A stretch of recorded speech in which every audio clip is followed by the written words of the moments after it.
Good morning student. ਹਾਂਜੀ ਰਾਜੇ, ਆਪਣਾ ਫਸਟ ਜਿਹੜਾ ਚੈਪਟਰ ਸੀ ਚੱਲ ਰਿਹਾ ਸੀ ਇਕਨੋਮਿਕਸ ਦਾ, ਬੇਸਿਕ ਕਨਸੈਪਟ ਵਾਲਾ ਚੈਪਟਰ ਸੀ। ਅਤੇ ਇਸ 'ਚ ਨੈਕਸਟ ਜਿਹੜਾ ਟੋਪਿਕ ਆ ਉਹ ਆਪਣਾ poverty line. One method to measure the poverty of any country is concept of poverty line. The number of people below the poverty line are consider to poor. ਇਹ ਕੀ ਹੈ ਰਾਜੇ? ਇੱਕ ਆਪਾਂ ਕਹਿੰਦੇ ਪੋਵਰਟੀ ਲਾਈਨ ਕੀ ਹੁੰਦੀ ਹੈਗੀ? ਮੀਨਜ਼ ਇੱਦਾਂ ਦਾ ਆਪਾਂ ਕਹਿੰਦੇ ਇੱਕ ਬੇਸ ਦਾ ਲੈਵਲ ਰੱਖ ਦਿੱਤਾ ਜਾਂਦਾ ਜਿਹਦੇ ਤੋਂ ਨੀਚੇ ਆਉਣਗੇ ਲੋਕ, ਠੀਕ ਹੈ। ਜਿਨ੍ਹਾਂ ਲੋਕਾਂ ਦੀ ਇਨਕਮ ਉਹ ਬੇਸ ਤੋਂ ਨੀਚੇ ਹੋ ਗਈ, ਉਹ ਇਨਕਮ ਤੋਂ ਨੀਚੇ ਹੋ ਗਈ, ਉਹਨਾਂ ਨੂੰ ਕੀ ਆ? ਗਰੀਬ ਮੰਨਿਆ ਜਾਊਗਾ, ਉਹਨੂੰ ਪੂਅਰ ਮੰਨਿਆ ਜਾਊਗਾ, ਠੀਕ ਹੈ। ਮੀਨਜ਼ ਉਹ ਜਿਹੜੇ ਪੀਪਲ ਹੋਣਗੇ ਉਹ ਪੋਵਰਟੀ ਲਾਈਨ ਤੋਂ, ਜਿਹੜੀ ਗਰੀਬੀ ਰੇਖਾ ਗਈ ਉਹ ਤੋਂ ਨੀਚੇ ਹੋਣਗੇ। ਡੈਫੀਨੇਸ਼ਨ ਕਰਦੇ ਆਪਾਂ। The concept of poverty line means that money which is necessary for individual for minimum level of consumption. ਇਹ 'ਚ ਕੀ ਹੈਗਾ ਵੀ ਪੋਵਰਟੀ ਲਾਈਨ ਦਾ ਜਿਹੜਾ ਕੰਸੈਪਟ ਆ ਉਹਦਾ ਮਤਲਬ ਕੀ ਹੈ ਰਾਜੇ? ਵੀ ਇੱਕ ਇੰਡੀਵਿਜੂਅਲ ਇੱਕ ਵਿਅਕਤੀ ਲਈ ਜਿਹੜਾ ਮਿਨੀਮਮ ਜਿਹੜਾ ਲੈਵਲ ਆਫ ਜਿਹੜੀਆਂ ਉਹਦੀਆਂ ਲੋੜਾਂ ਨੇ ਉਹਨਾਂ ਨੂੰ ਪੂਰਾ ਕਰਨ ਲਈ ਜਿਹੜੀ ਉਹਦੀ ਇਨਕਮ ਹੈ, ਠੀਕ ਹੈ, ਉਹਦੀਆਂ ਲੋੜਾਂ ਨੂੰ ਪੂਰੀਆਂ ਕਰਨ ਲਈ ਜਿਹੜੀ ਉਹਦੀ ਇਨਕਮ ਆ ਉਹਦਾ ਇੱਕ ਲੈਵਲ ਸੈੱਟ ਕੀਤਾ ਜਾਂਦਾ। ਹੁਣ the level of poverty line considered to be equal to that amount which is essential for survival of an individual to fulfill the minimum monthly requirements.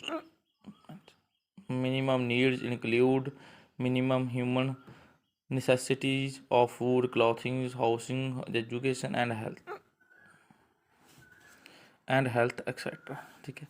Means ਆਪਾਂ ਕਹਿ ਦਈਏ ਇੱਕ ਪਰਸਨ ਦੀਆਂ ਆਪਣੇ ਜਿਹੜੀਆਂ ਬੇਸਿਕ ਨੀਡਸ ਨੇ, ਜਿੱਦਾਂ ਆਪਾਂ ਕਹਿ ਦਈਏ ਭੋਜਨ, ਕਲੋਥਿੰਗ, ਹਾਊਸ, ਐਜੂਕੇਸ਼ਨ, ਹੈਲਥ ਨੂੰ ਲੈ ਕੇ ਇਹ ਸਭ ਜਿਹੜੀਆਂ ਜ਼ਰੂਰਤਾਂ ਨੀਡਸ ਨੇ ਉਹਦੀਆਂ, ਇਹਨਾਂ ਨੂੰ ਕੰਪਲੀਟ ਕਰਨ ਲਈ ਜਿਹੜੀ ਉਹਦੀ ਆਪਾਂ ਕਹਿ ਦਈਏ ਉਹਨੂੰ ਜ਼ਰੂਰਤ ਹੈ ਜਿੰਨੇ ਕੁ ਪੈਸੇ ਦੀ, ਜਿੰਨੀ ਕੁ ਇਨਕਮ ਦੀ। ਜੇ ਤਾਂ ਉਹ ਉਹਦੀ ਇਨਕਮ ਨਹੀਂ ਹੋ ਰਹੀ ਹੈ ਤਾਂ ਉਹ ਕੀ ਹੈ? ਪੋਵਰਟੀ ਲਾਈਨ ਤੋਂ ਉੱਪਰ ਹੈ। ਜੇ ਉਹ ਜਿਹੜੀਆਂ ਉਹ ਨੀਡਸ ਪੂਰੀ ਕਰਨ ਲਈ ਉਹਦੀ ਇਨਕਮ ਉਨੀ ਨਹੀਂ ਬਣਦੀ ਤਾਂ ਉਹਨੂੰ ਕੀ ਰੱਖਿਆ ਜਾਂਦਾ? ਜਿਹੜੀ ਪੋਵਰਟੀ ਲਾਈਨ ਦਾ ਜੀ ਉਹ ਤੋਂ ਨੀਚੇ, ਠੀਕ ਹੈ, ਉਹਨੂੰ ਗਰੀਬ ਸਮਝਿਆ ਜਾਂਦਾ। No fulfillment of these minimum needs cause a lot of suffering and distress the human being, and as a result there is loss of their health and efficiency. Consequently, to increase production or to get rid of poverty in future becomes difficult. Poverty and fall in productivity are thus interrelated. ਹੁਣ ਕੀ ਹੈਗਾ? ਉਹੀ ਗੱਲ ਦੁਬਾਰੇ ਠੀਕ ਹੈ, repeat ਹੋ ਰਹੀ ਹੈ। ਨੈਕਸਟ ਆਪਣਾ ਹੈਗਾ extend of poverty line in India. ਜਿਹੜਾ ਪੋਵਰਟੀ ਲਾਈਨ 'ਚ ਐਕਸਟੈਂਡ ਕੀ ਇੰਡੀਆ 'ਚ with the change in the level of price the extend of poverty line also change. ਜਿਉਂ ਹੀ ਆਪਾਂ ਕਹਿ ਦਈਏ ਜਿਹੜਾ ਚੇਂਜ ਹੁੰਦਾ, ਪ੍ਰਾਈਸਿਸ ਚੇਂਜ ਹੁੰਦੇ ਨੇ, ਰੇਟ ਚੇਂਜ ਹੁੰਦੇ ਨੇ, ਉੱਦਾਂ ਹੀ ਜਿਹੜੀ ਪੋਵਰਟੀ ਲਾਈਨ ਆ ਉਹ ਵੀ ਚੇਂਜ ਹੁੰਦੀ ਆ। Expert committee appointed by Planning Commission in 1962 had adopted the minimum consumption level in order to fix the poverty line. As per the committee, those people will be considered below the poverty line whose monthly consumption is less than 20 rupees per month on prices of 1961। ਹੁਣ ਜੇ ਆਪਾਂ 1962 ਦੀ ਗੱਲ ਕਰਦੇ ਹਾਂ, ਉਸ time ਰਾਜੇ ਜਿਹੜਾ person ਦੀ ਆਪਾਂ ਕਰੀਏ ਜਿਸ ਵਿਅਕਤੀ ਦੀ ਜਿਹੜੀ ਮੰਥਲੀ ਜਿਹੜੀ ਇਨਕਮ ਸੀ ਉਹ 20 ਰੁਪਏ ਤੋਂ ਘੱਟ ਸੀ, ਠੀਕ ਹੈ, ਉਹ ਕੀ ਸੀਗੀ? ਤਾਂ ਉਸ ਨੂੰ ਕੀ ਰੱਖਿਆ ਜਾਂਦਾ? ਜਿਹੜੀ ਗਰੀਬੀ ਜਿਹੜੀ ਲਾਈਨ ਆ, ਪੋਵਰਟੀ ਲਾਈਨ ਆ, ਉਹ ਤੋਂ ਨੀਚੇ, ਠੀਕ ਹੈ। ਪਰ ਕੀ ਇਹ ਟਾਈਮ ਦੇ ਅਕੋਰਡਿੰਗ ਇਹ ਚੇਂਜ ਹੁੰਦੀ ਜਾਂਦੀ ਸੀ। ਜਿਉਂ ਆਪਾਂ ਕਹਿ ਦਈਏ ਜਿਹੜੀ ਮਹਿੰਗਾਈ ਆ ਉਹ ਵੱਧਦੀ ਜਾਂਦੀ ਸੀ, ਠੀਕ ਹੈ। ਉਸ ਟਾਈਮ ਨਾਲ ਜਿਹੜੀ ਇਹ ਚੀਜ਼ ਸੀਗੀ ਇਨਕਮ ਵੱਧਦੀ ਜਾਂਦੀ ਸੀ, ਉਸ ਟਾਈਮ ਨਾਲ ਉਸ ਦੇ ਅਕੋਰਡਿੰਗ ਜਿਹੜੀ ਇਹ ਚੀਜ਼ ਸੀ ਉਹ ਇਨਕਰੀਜ਼ ਹੋ ਜਾਂਦੀ। ਲਾਈਕ 1968 ਅਤੇ 69 the people getting less than 40 were considered to be below poverty line. According to the above given yardsticks, the population below poverty was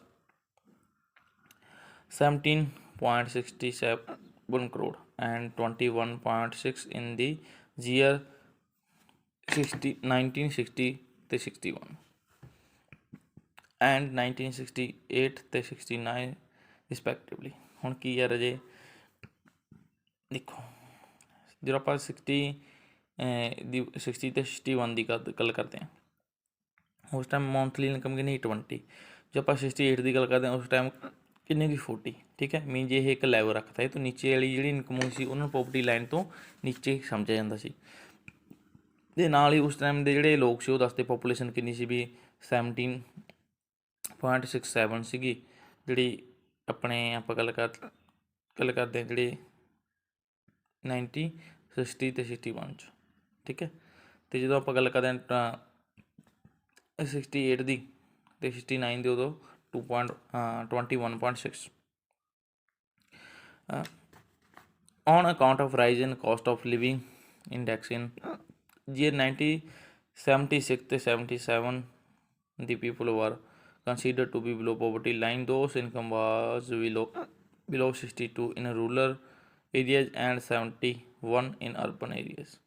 In 1977-78 the number of such people in rural and urban areas was 23.9 crore and 5.5 crores ਰਿਸਪੈਕਟਿਵਲੀ। ਹੁਣ ਜਦੋਂ ਆਪਾਂ ਗੱਲ ਕਰਦੇ ਹਾਂ 76 ਅਤੇ 77 ਦੀ, ਉਸ time ਜਿਹੜੇ ਇਹ ਪੋਵਰਟੀ ਲਾਈਨ ਲਈ ਜਿਹੜੀ ਇਨਕਮ ਜਿਹੜੀ ਲਾਈਨ ਸੀ ਉਹ ਕਿੰਨੀ ਰੱਖ ਦਿੱਤੀ ਗਈ 62 ਰੂਰਲ ਏਰੀਏ 'ਚ, ਅਤੇ ਅਰਬਨ ਏਰੀਏ 'ਚ 71। ਮੀਨਜ਼ ਜਿਹੜੇ ਪੇਂਡੂ ਖੇਤਰ ਸੀ, ਠੀਕ ਹੈ, ਉਹਨਾਂ 'ਚ 62 ਰੱਖ ਦਿੱਤੀ ਗਈ, ਅਤੇ ਜਿਹੜੇ ਸ਼ਹਿਰੀ ਖੇਤਰ ਸੀ ਉਹਨਾਂ 'ਚ 71। ਅਤੇ ਉਸ ਟਾਈਮ ਜਿਹੜੇ ਲੋਕ ਸੀ ਕਿੰਨੇ ਸੀਗੇ, ਪੇਂਡੂ ਖੇਤਰਾਂ 'ਚ ਕਿੰਨੇ ਸੀ 23.9 ਕਰੋੜ, ਅਤੇ ਜਿਹੜੇ ਅਰਬਨ ਏਰੀਏ ਸੀ ਉਹਨਾਂ 'ਚ 5.5 crore. According to the approach of 6-5 year plan, those people will be considered to be poverty line those whose monthly consumption expenditure based on the price of 1979-80 was less than 76 in rural areas and 88 in urban areas. The number of such people was 26 crore in rural areas and 5.7 crore in urban areas.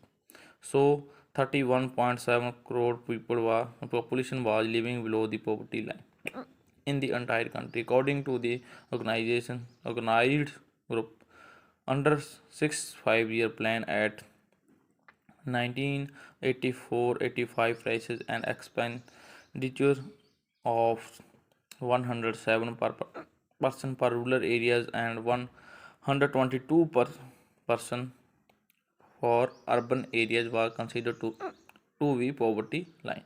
ਦੇਖੋ ਇਹ ਤਾਂ ਸਾਰਾ ਆਪਣੇ ਲਈ ਵੀ ਕੀ ਆ ਗਿਆ, ਇੱਕ ਤਰ੍ਹਾਂ ਦਾ ਆਪਾਂ ਡਾਟਾ ਆ ਗਿਆ। ਠੀਕ ਹੈ, ਮੀਨਜ਼ ਆਪਾਂ ਕਹਿੰਦੇ ਪਰ ਸਾਲ ਦਰ ਸਾਲ।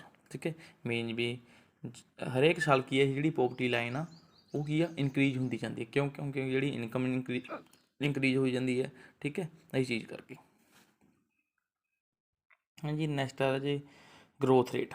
ਗਰੋਥ ਰੇਟ ਕੀ ਹੈ? The economics process of every economy is explained by growth rate. ਹੁਣ ਜਿਹੜੀ ਇਕਨੋਮਿਕ ਪ੍ਰੋਸੈਸ ਆ ਉਹ ਕੀ ਐਕਸਪਲੇਨ ਕਰਦਾ growth rate. Growth rate implies that in comparison to particular year with any other year, how much percentage change took place in any economic element, national income, per capita income, etc.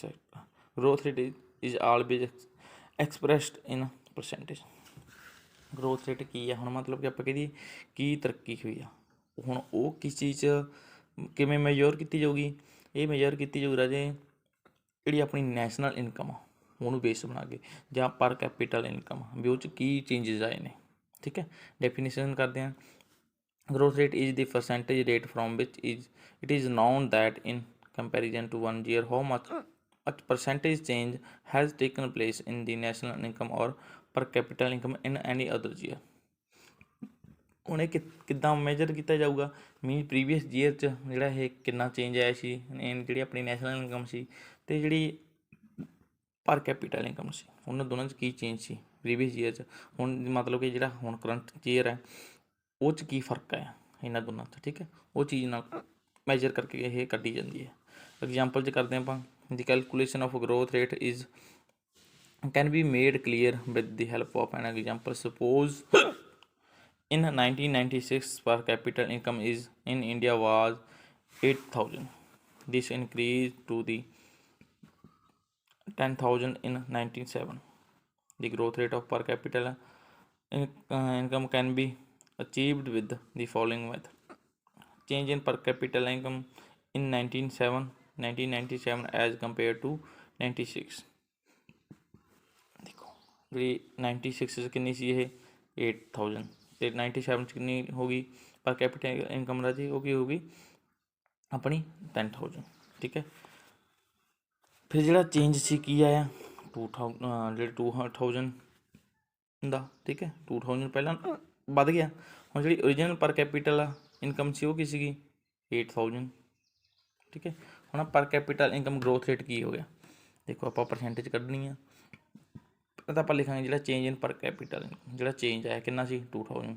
ਹੁਣ original ਕਿੰਨੀ ਸੀਗੀ ਮੀਨ ਪਹਿਲਾਂ change ਤੋਂ ਪਹਿਲਾਂ ਉਹ ਸੀ 8,000 ਤਾਂ ਉਹਨੂੰ ਆਪਾਂ ਮਲਟੀਪਲਾਈ ਕਰ ਲੈਣਾ 100 ਨਾਲ ਠੀਕ ਹੈ ਕੱਟ ਕਟਾ ਕੇ ਕਿੰਨਾ ਆਊਗਾ 20% 25%। ਇਹ ਆ ਗਈ ਆਪਣੀ ਗਰੋਥ ਰੇਟ ਠੀਕ ਹੈ।